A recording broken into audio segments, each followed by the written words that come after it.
Yo, what's happening, people? Wagwan. Okay, so yeah, I want to talk about the Avengers Endgame, and I'll let you know now that I am going to get into some pretty big spoilers in this video in a moment. I'll let you know what no spoilers are coming.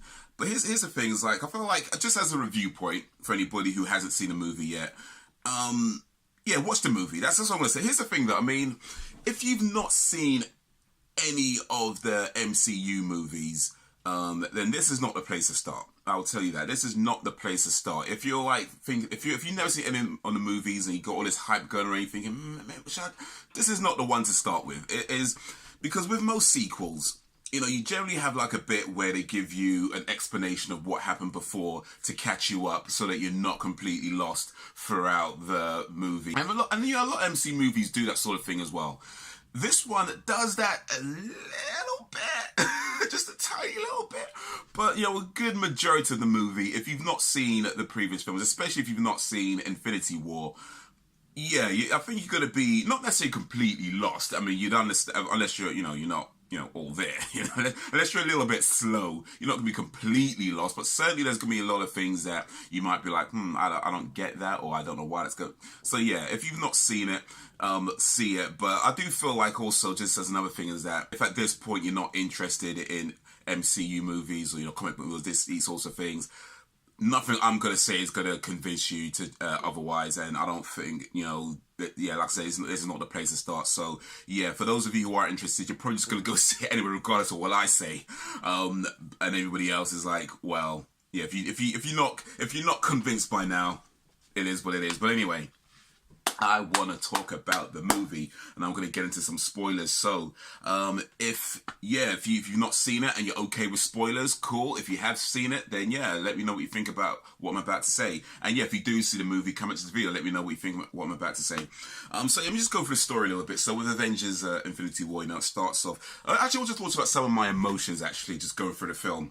So it starts off, fairly somber, because at the end of Infinity War, going into Endgame, the snap happened, half the population disappears. Spider-Man, I don't feel so good.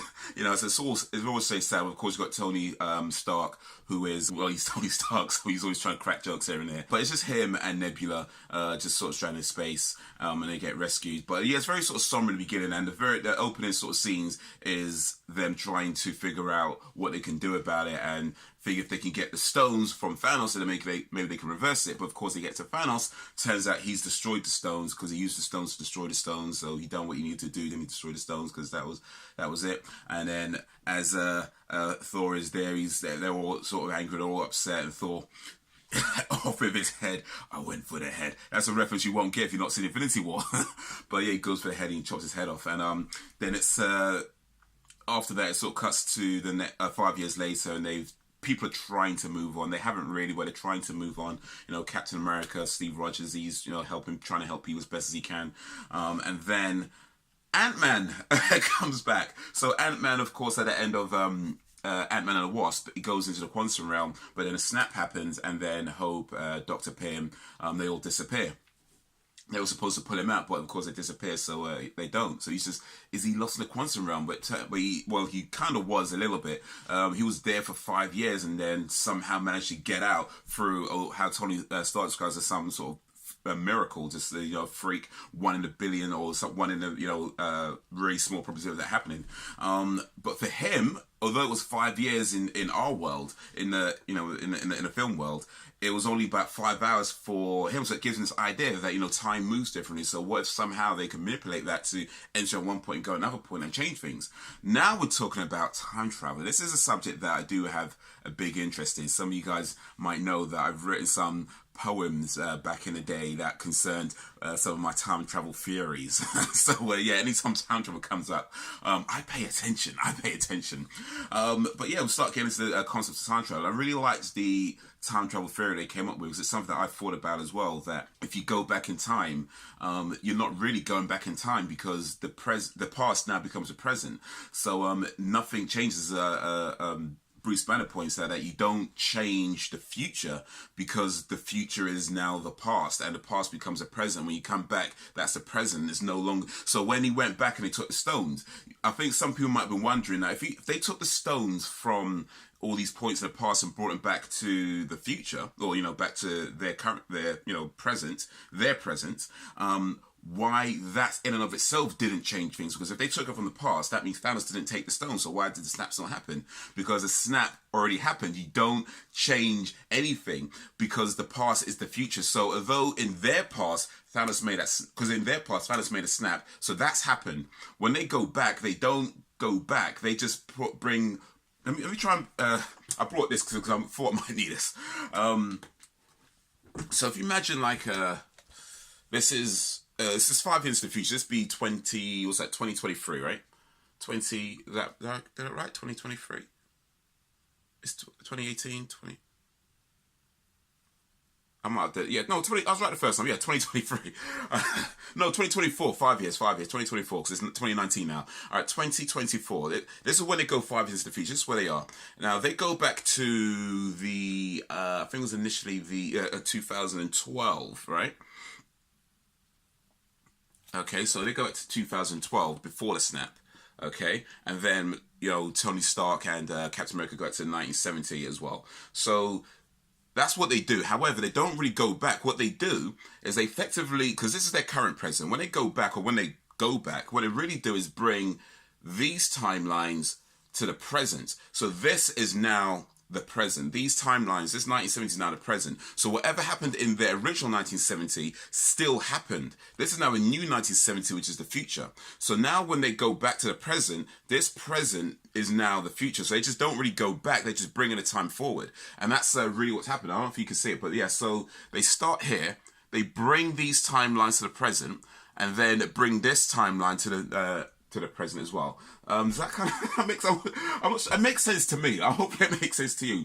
But yeah, they're not really traveling through time, as they're just moving time around is what they're doing. And that's what I thought was really fascinating, because I don't think I've seen it in the movie. It's something that I've thought of, but it's not something I don't think I've seen in the movie, because usually in the movies they go back in time and change things, and things change the future. But they don't do that here.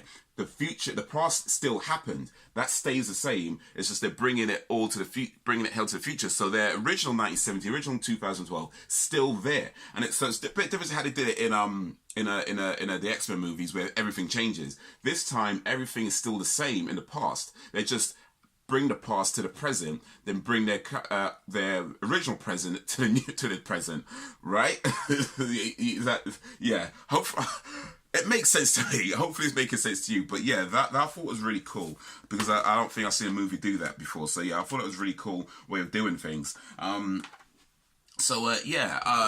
time travel, it becomes a big part of it, of what they do. But yeah, the story is just incredible, really.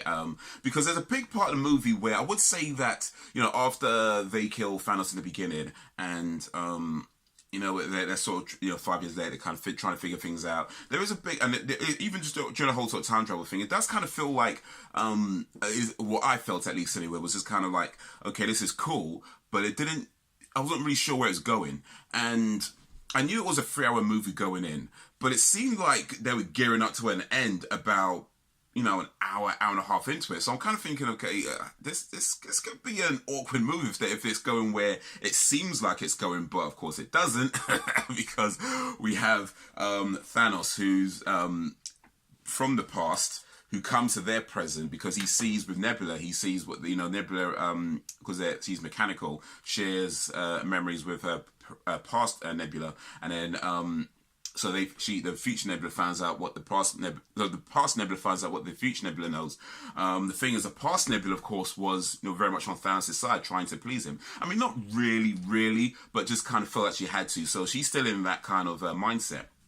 And of course, so when they capture the future Nebula, and then swap places with her to make her think that, you know, the past Nebula is the future Nebula, and then they use that to bring Thanos from the past to their present. So Thanos, oh man, Josh Brolin as Thanos, I mean, I know he's covered his CGI and everything else, and I don't want to take anything away from the CGI team, because they clearly did a great job as well. But Josh Brolin as Thanos, just, yeah, he just, yeah.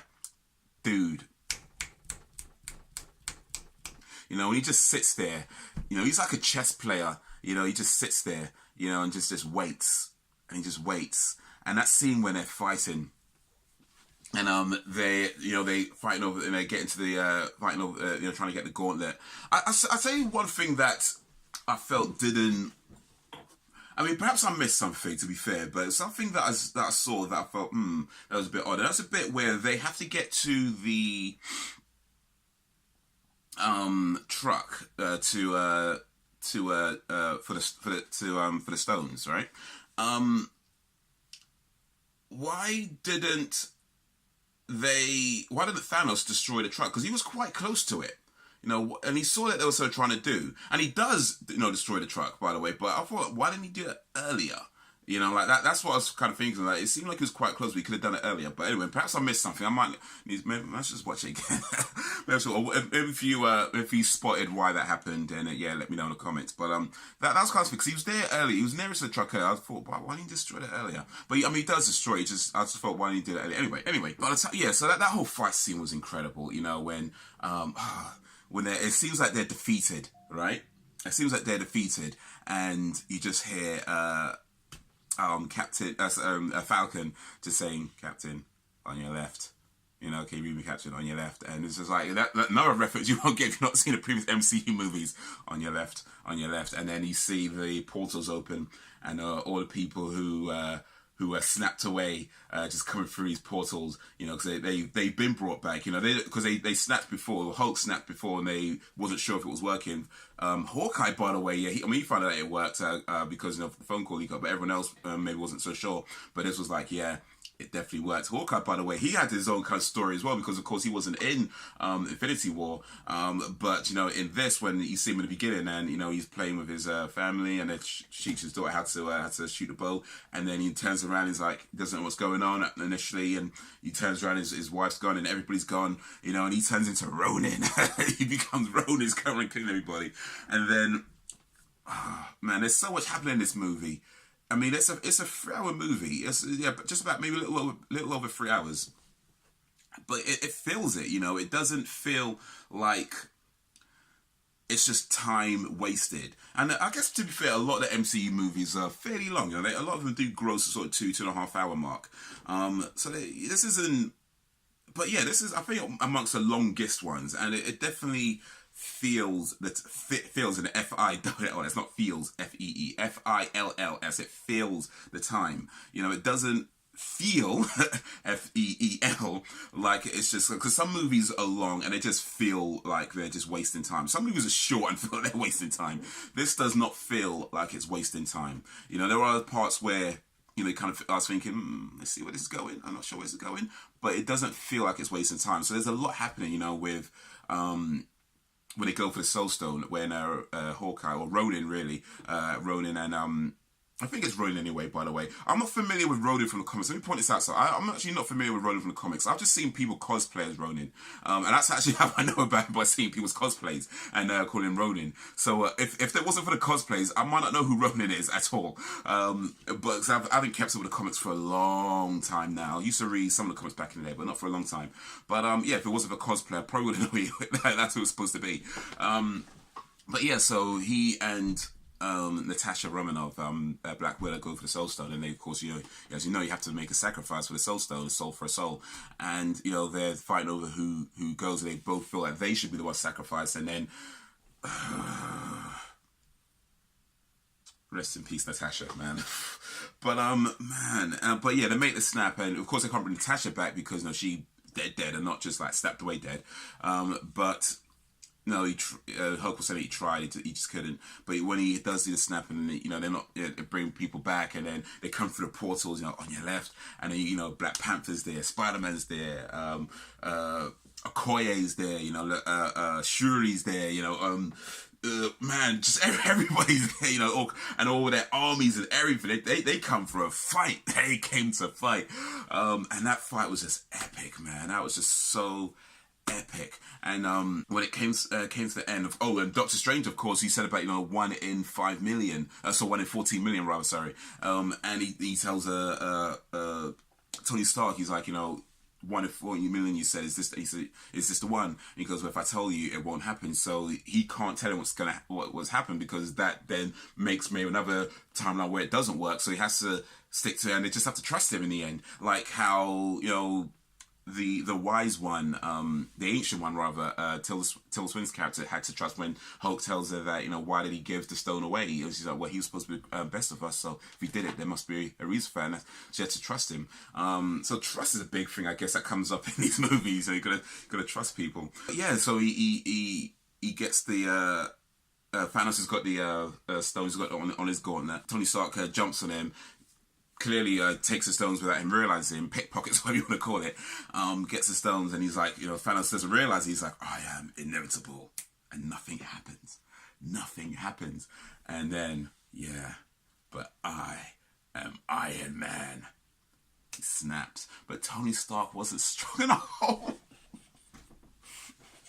He wasn't strong enough, because if you remember, as I said, you know, it almost killed Thanos himself. Like he's scarred up, and when Hulk snaps, he was, you know, in what he could take, but he was pretty badly scarred as well.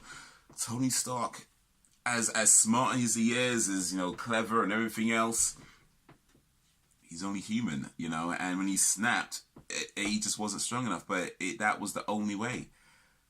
That was the only way, and he did it, and he snapped Thanos and his whole crew. When his whole crew just goes first, you just see Thanos looking around, realizing that he's lost. But that's past Thanos, because like current Thanos is already dead now. Past Thanos is dead, so 2 Thanoses are dead. They've killed him twice now. They killed him in the beginning. That was present day Thanos. Then when past Thanos becomes present Thanos, they kill present Thanos. Past Thanos as present Thanos. So Thanos dies twice in one movie, effectively. And but yeah, Tony Stark, man. Tony Stark. And I guess we knew it was coming. You know, we knew it was coming, that there was rumours going around that Tony was going to pass, and or Tony and Captain America were going to die. I think the rumour was going, they thought it was going, originally thought it was going to be Infinity War. It was this one. But yeah, even if you didn't hear the rumours, I think you're just following the movies, you know it was kind of coming to that. And but when it happens, it's just like, poof, poof. And then with Captain America, and what happens with him is just that because he has to put the stones back so that you don't screw up the timelines, you know, because they have to be in where they are, just so, you know, everything stays balanced. We could end up creating all kinds of chaos things that they want to do. So let's put stones back. So he goes back to put the stones, but while he's there, he says, you know what? Let me have some of this life that I keep hearing about, and he goes to see his was it Margaret? I can't remember her last name right now. Margaret something. But he goes to see her, and gets to spend some time with her. Haley Atwell, her character. But he grows to be an old man. So he comes back to our present, which is his original present. And he's an old man. He's an old man. He's lived his life, and he's an old man. And this is where people who follow the comics might know, where he passes the torch on to Falcon, who then becomes a new Captain America. So that's how they do it in the movie. I'm not sure how they do it. I know what happens in the comics. I've not read that particular story, but I know of it because just from talking and whatever. But yeah, this is how they do it in the movies. He becomes an old man. He passes on. He says, "You know what? This reminds me of something." Goes in the shield, and he said, "How does it feel?" Like it feels like it's someone else's. Like, no, it isn't. It's yours now. And it's so yeah. What's happening with the MCU? So this is, I believe, the first MCU movie that does not have a mid-roll credit scene and a post-roll credit scene. It just goes through the credits. And some people were disappointed in cinema when that happened, but then they sat through the credits and there was nothing there. I personally wasn't expecting there to be. I was kind of thinking to myself, they're probably not going to do it in this one. But to be honest, I'm the type of person that just sits through the credits anyway. If I go to cinema, I want to sit through the credits just anyway, regardless of whether there's a scene there or not. So for me, it's just this what I do. I sit through the credits just anyway. I think it's just out of respect for people who make these films. There's a lot of people that go into making these movies, and although I'm not going to see every single name, I'm not going to read every single name, I'm not going to remember all the names that I do even read. I know that, but at the same time, it's just for the time, just for the 10 minutes or however 5-10 minutes. Sometimes the credits go quite long, 10 minutes or so that it takes to sit through and just let everybody who did something, who contributed to what you just watched, have their moment. You know what I mean? It's a name that you see on a screen somewhere that you probably won't remember, that did something that you probably forgot they did, but just for that moment that acknowledges that a lot of people went into this. So I'd always sit through the credits. But anyway, that's besides the point. But they sat through the credits. There was nothing at the end. It was cool with me. So some people are disappointed, like, oh, there's nothing there. So what's the future for the MCU? Because this is now the end of, I think, is it phase 4? I haven't really counted the phases, to be honest. I think it's phase 4. But whatever phase this is the end. This is the story from Tony Stark in the beginning of Iron Man 1. Or just Iron Man, really, up until all the sort of 18, 19 movies or so over the past 11 years-ish till now. This is that. I mean, it's not all. I know not all the movies are related to this specifically. I get that, but just in terms of how it's all come together, this is that story over that many, all the Avengers movies, the Captain America movies, everything sort of coming together and finalizing, culminated in this epic. And the payoff, by the way, is just incredible. Like, it was so worth it. That's what I mean. If you've not seen any of the movies, this is not the place to start. It really isn't the place to start.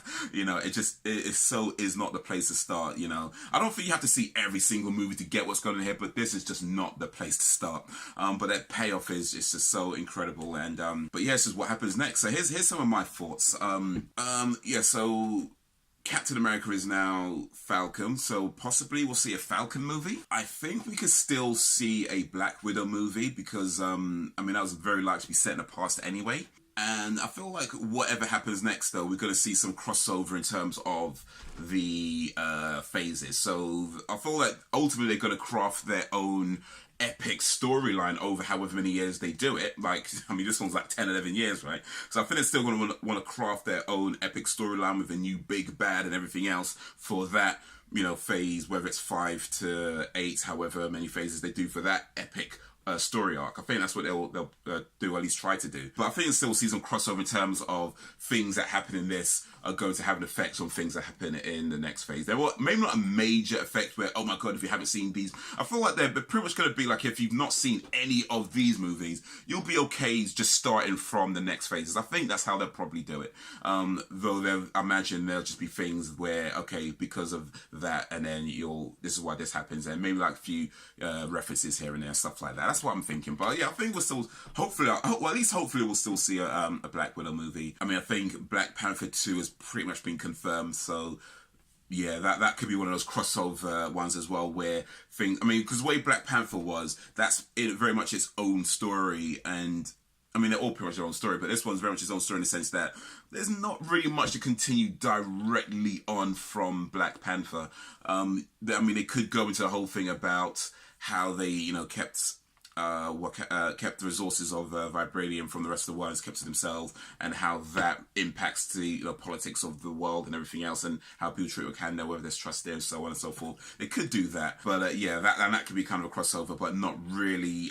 They mention it briefly at the end of Black Panther, but it's not something they go into. So that could be kind of what a crossover into from these phases into the next phases and that sort of thing. But if you haven't seen Black Panther, I imagine Black Panther 2, even if they do go along that route, they'll my guess would be that they'll explain enough so that this is what's going on. So if you haven't seen Black Panther at all, you'll probably be fine watching Black Panther 2 from the beginning. That's my guess. Of course, I don't know. I'm not on the inside. I'm just putting out my thoughts. We'll see, right or wrong. I don't know.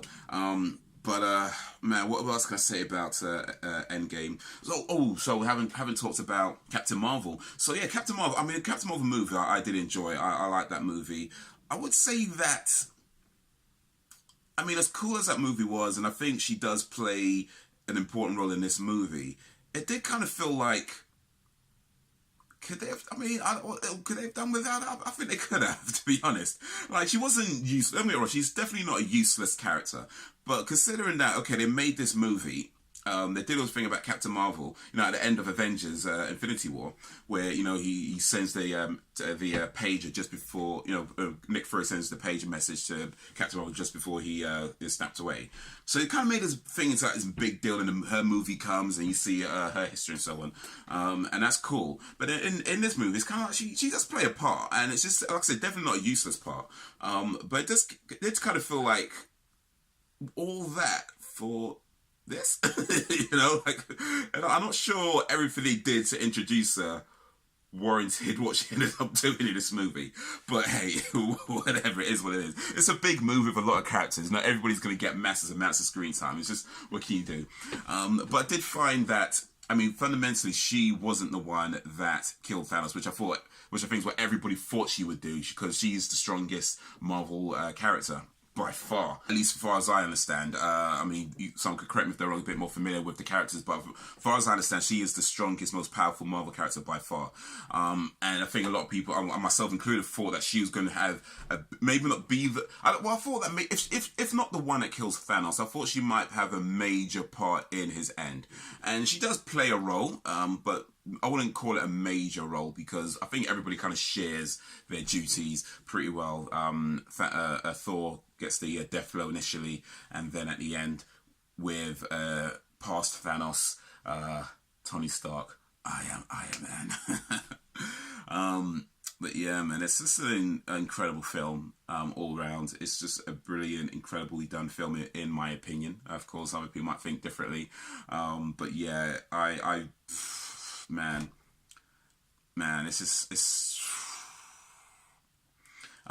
looking forward to the next phase. Looking forward to see what they do with Spider-Man Far From Home. And also, just as a note, the present for them is now 2024, because they went 5 years into the future. So, that is their present now, 2024. So, or 2023, depending on when. Actually, it would be 2023, actually, because their original present was 2018. This came at the end of that, so 5 years from 2018. Actually, yeah, 2023, really. Whatever I said, it still counts, but it changed to 2023. Anyway, the point is, their present is a few years into the future now, because that's where they were, right? And that's where they go back to. They don't go back to, 2018. They go back to there. So that's their new present. So, 5 years into the future, it's not, technology. They've always, we'll see. We'll see. But yeah, great movie. I've talked for long enough about this, but yeah, let me know what you Oh, another thing about the time travel, actually, just to remember with Captain Marvel, because Captain Marvel, if you notice, doesn't age. She doesn't age from Captain Marvel movie, which, remember, was set in the 90s, and she leaves Earth, was it 1990, I can't remember the year anymore, but it's 1990 something. So 20 years, 20 plus years later, this is, maybe about 25 years later, really, for her, and she hasn't aged. Now, why is that? Why is that? Well, here's the thing, she was traveling through space a lot, and time moves differently in space than it does on Earth. So for her, although the years are still passing by, she is not aging in the same way as people on Earth would age. So she's still going through time as we're going through time. It's just we're not aging the same way. Because it's kind of like Interstellar. They talk about this a bit in Interstellar, how time moves differently depending on gravitational pull and so on. The slower the gravitational pull, the weaker the gravitational pull, the slower time moves, and the stronger the gravitational pull, the faster time moves. So they talk about that in Interstellar. So that's why Matthew McConaughey's character didn't age while his daughter became an old lady, because although time's still moving, right? And he's still going through the years. It's just moving at different speeds, and so he's not aging as fast as she is. And there's a similar, I think it's a similar sort of thing. They don't mention it, by the way. So this is me just kind of theorizing a little bit. They don't mention this in the movie, but this is what I think is that because time moves differently in space, and she's traveling out space, comes with different planets. For her, especially being in space where the gravitational pull would be weaker because she's further away from gravitational force, time for her own sort of body clock is going to be aging slower. So though the years are still passing by, she's not traveling through time in that way of I think in the way that we kind of think of traveling through time, but time just moves slowly for her because she's at a weak gravitational pull. So everybody else is aging 20 years later on Earth. 20 years, for her it's just like it's still 20 plus years. It's just not moving in the same way as it is for people on Earth. Yeah. Yeah, it makes sense to me. It makes sense to me. But that's what I think was happening with Captain Marvel. But anyway, but yeah, incredible film. Oh, jeez, I've talked about it long enough. I need to end this video. 30 minutes I've been talking for. Damn. Okay. So yeah, let me know what you think of Avengers: Infinity Wars. Let me know if you saw it. Let me know what you think. If you haven't seen it and you decide to watch all these spoilers anyway, let me know what you think of this video. If you go see it, let me know. Let me know what you think of the MCU and where you think they're gonna go. And yeah, definitely let me know what you think about the whole time travel and time movement and that whole thing as well. So yeah, that's going to be it for this video. If you like this video, give it a like and share it amongst your friends. If you did not like it, then give it a dislike and share it amongst your enemies. You can check out more videos, follow me around the web, all links in the description. But that is all for now, so thank you for watching, and until whenever, if ever, the hardest choices require the strongest will.